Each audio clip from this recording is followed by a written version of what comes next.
Hiya folks, hope you are all doing well. Just a short video from me today, just looking at the Chandra Namaska or the moon salutation. So a lot of us, what we know in the West, what we sort of see ubiquitous in yoga classes is the Surya Namaska or the sun salutation. Great way of building heat, of getting the whole body warmed up. But sometimes we just want something a little bit more chilled, a bit more calm, cooling, nourishing. So that's where the Chandra Namaskar comes in. So this sequence is kind of not quite as fast paced. We hold the poses for a little bit longer. It's slightly longer. And yeah, it's great to work with when the weather is warm, to try and balance out that heat of the outside world and bring a little bit of yin, a bit of cooling to the body. It's also great if you want to do a practice but you don't want anything too kind of intense or too strong, and it can just be practiced by itself or integrated into a wider, a longer practice. So it's whatever is good for you. So let's make a start. So for our Chandra Namaskar, we want to be facing the long side of our mats because we work that way for this sequence. So coming to face the long side of your mat, come to step onto the right side of your mat in Tadasana. So thinking about toes facing forward, pressing down through all four corners of both feet, maybe spreading the toes, really finding a sense of grounding through the soles of the feet. And then engaging the legs, thinking about the kneecaps lifting, the thighs engaging. Maybe gently tucking the tailbone under if that's okay for you. Finding length into the spine, drawing the crown of the head up towards the sky or into a tree. Maybe take a few shoulder rolls and just take a couple of moments in your mountain pose. Find that nice deep diaphragmatic breath, getting the belly to expand as you inhale and soften as you exhale. Just take a moment to check in with how you're feeling. Notice whether the mind is busy or maybe it's quite calm and steady. There's no right or wrong, just noticing is what's important.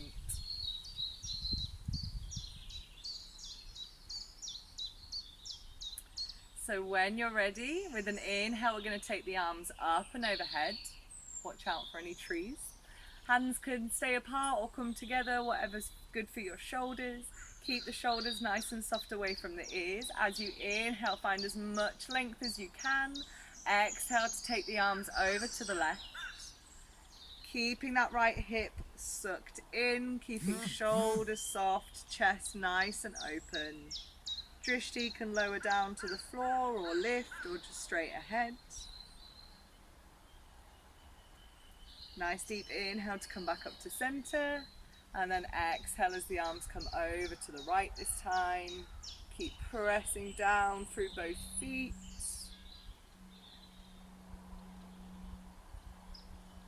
Nice deep inhale back to center, and then with an exhale, step that left foot out to the left and bring the arms out to shoulder height. And then turn the toes out slightly, preparing for our Uttanasana or goddess pose. So press down through all four corners of both feet, reach the fingertips away, draw the crown of the head up. Take a nice deep inhale, and then exhale to bend the knees and draw the elbows in towards the waist.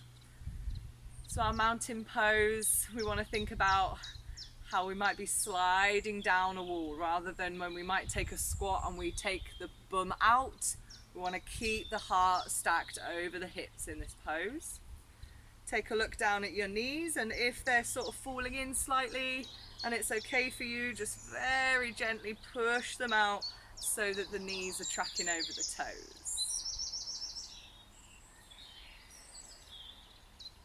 When you're ready, inhale to straighten the legs, take the arms back out to shoulder height, turn the left toes out, the right toes in, check that you've got the heels aligned, open the hips and the chest to the right. As you inhale, draw that left finger forward, and then exhale to come down into your Trikonasana. So opening the right side, the hip, the chest, the waist, the shoulder, up towards the sky. Thinking about stacking the hips and the shoulders here. Right fingers might come up to the sky, or maybe they come down to the lower back. Drishti, wherever's good for your neck. Check that the legs are still nice and engaged, the kneecap of that front knee is lifted.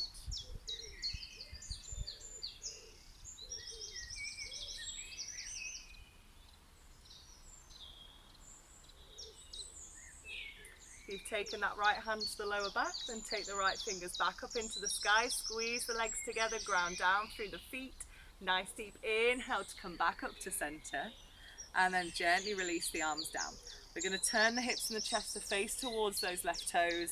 Step the right foot in slightly and then out to the right. So imagine you've got a plank of wood in between the heels here. So we're taking our forward fold here, our Parsvottanasana, or intense side stretch. So we want to try and square through the hips, try and getting that right hip lined up with the left.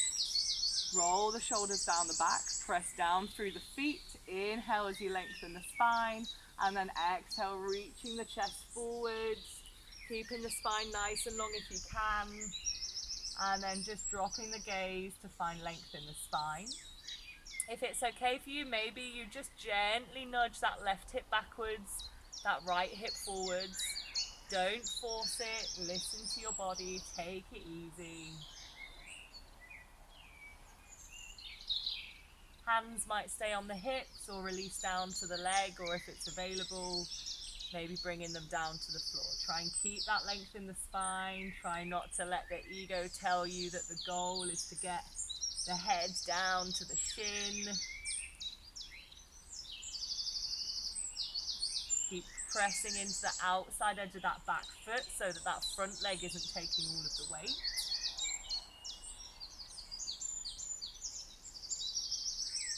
And then when you're ready, start to bend into that left knee, that front knee, bring the hands down to the floor, and then just shuffle that right foot back, and then drop down onto that right knee. Squeeze the legs together to protect the lower back, and then reach down. Imagine you're picking up the beautiful full moon, and as you inhale, lift her up and place her into the sky. Let the shoulders soften down the back, keep squeezing the legs together. Gaze might follow the moon, or maybe keep the drishti straight ahead. Breath is still nice and steady.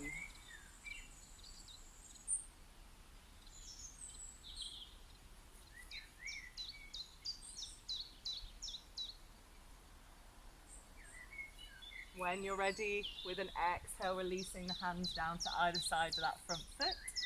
Tuck the back toes under, lift that back knee, and then drop the back heel. As you do that, maybe just turn the front toes in slightly, and then see if you can keep that left knee bent as you just walk the hands to face around to face the long side of the mat. So we're taking our half squat here. If it's not possible for you to reach down to the floor, then simply bring the hands onto the hips or the thighs, or wherever feels good for you. So what's important here is we're trying to keep that left knee stacked over that left ankle, feeling that stretch through the back of the left leg and the inside of that right leg. If you want to deepen that stretch through the right leg, maybe turn the right toes up to face the sky. A little bit of a balance there as well. Tuning into your breath, to any sensations in the body. And then release the right toes down, straighten through that left leg. Feels good. Heel toe the feet slightly together, and then we're going to drop into Malasana or Hindu squat. So you can slightly bring the chest forward here if it helps, but try and keep the spine nice and long. So start to bend the knees, Maybe you come to here, maybe hands want to rest on the legs, or maybe you come and bring the hands to Anjali Mudra. Maybe you're able to drop a little more. Perhaps the heels lift as you drop, that's okay. Work towards getting the heels down onto the floor as well. And then maybe bring the elbows to the insides of the knees, giving the wrists a little bit of a stretch here as well. Allow the hips to drop, but keep drawing the crown of the head up towards the sky. Finding that nice deep opening in the hips.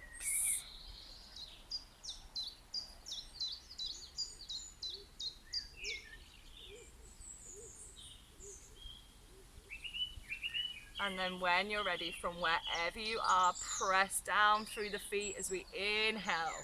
Start to lift the hips, lift the spine, coming all the way back up to standing. Heel toe the feet out wide again. And then we're turning the right toes out just slightly to the right. And then when you're ready, start to take a bend into that right knee. So adjust that right foot as much as you need to. It just depends how your hips are made. Again, try and keep the knee stacked over the ankle. Maybe we keep the hands here and we keep the spine upright. If you want, you can always reach down towards the floor. Maybe we turn those left toes to face up towards the sky. So just take whatever variation feels good. Remember, it might be different to the other side, and that's totally fine. Just notice.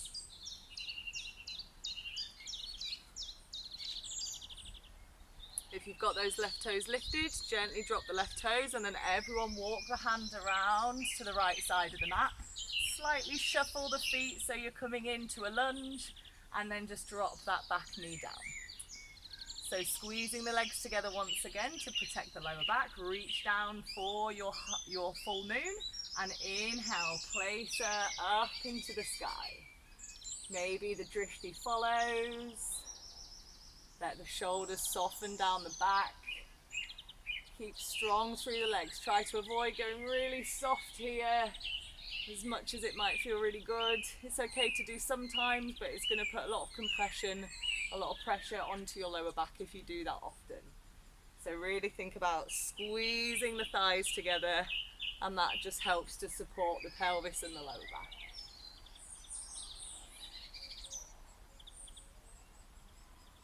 When you're ready, exhale to gently release the hands down. Tuck those left toes under, lift the left knee, drop the left heel, and then just cartwheel the hands all the way up to standing, straighten through that front leg, and release the arms down. So you might want to just bring the feet slightly close together. We're going to take our intense side stretch on the right side, right toes facing the short side of the mat. Bring that left foot out to the left slightly. Plank of wood in between the heels, turn the left toes towards the left, and then hips and chest open towards the right, your right, my left. So nice and strong through the legs. Check that that kneecap of the front leg is lifted. Roll the shoulder blades down the back, lengthen the spine. Nice deep inhale, and then exhale to start folding forward. Keeping the spine long if you can. Think about reaching the chest forward, and then maybe dropping the gaze to help find length in the neck. Maybe you just gently adjust the hips here, but gently being the operative word. Don't do forcing.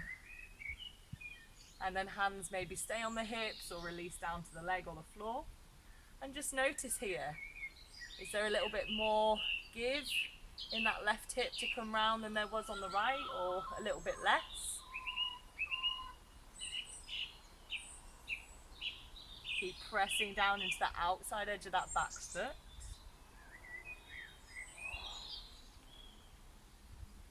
And when you're ready, nice deep inhale, spine long all the way back up to standing.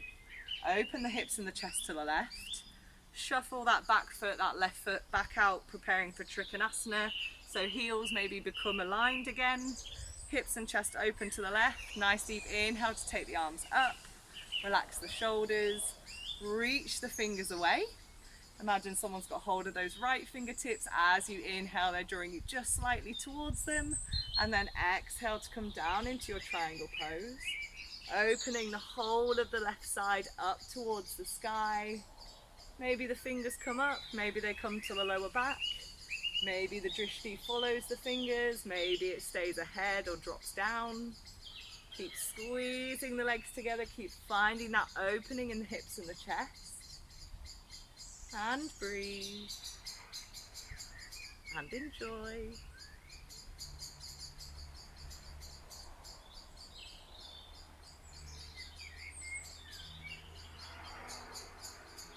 Really pressing down through the soles of the feet, engage the core, nice deep inhale to come back up to center. Keep the arms lifted, turn the toes to face the same way as the nose and then just out just slightly. Take a nice deep inhale, reach away, press down through the soles of the feet, draw the crown of the head up, and then exhale to come back into your goddess pose. So here we want to try and keep the head stacked over the heart stacked over the hips, like we're sliding down a wall. Maybe check those knees again and gently push them out if that feels okay. Reach the fingers away. Breathe nice and deeply.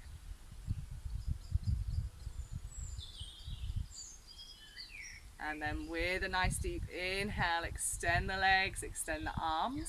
Take a bend into that right knee. And as you inhale, step the right foot over to join the left. Take the arms up and overhead. Relax the shoulders, find your Tadasana. Take a nice deep inhale to lengthen.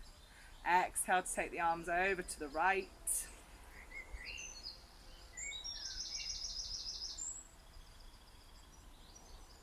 Nice deep inhale to come to center. And then exhale over to the left. Nice deep inhale to center. And then exhale to release the arms back. Cool. So that is your Chandra Namaska or moon salutation. So it does become easier. You might be thinking that still felt like it was quite intense and heat building. And of course, yeah, it is. There's lots of strong standing postures. It can still feel quite strong. As you get to know the sequence a little bit more, it will become a little bit easier. So yeah, anytime that you feel a bit like you need nourishment, cooling, calming, then why not look to your Chandra Namaskar for just that. Take care, folks. Bye.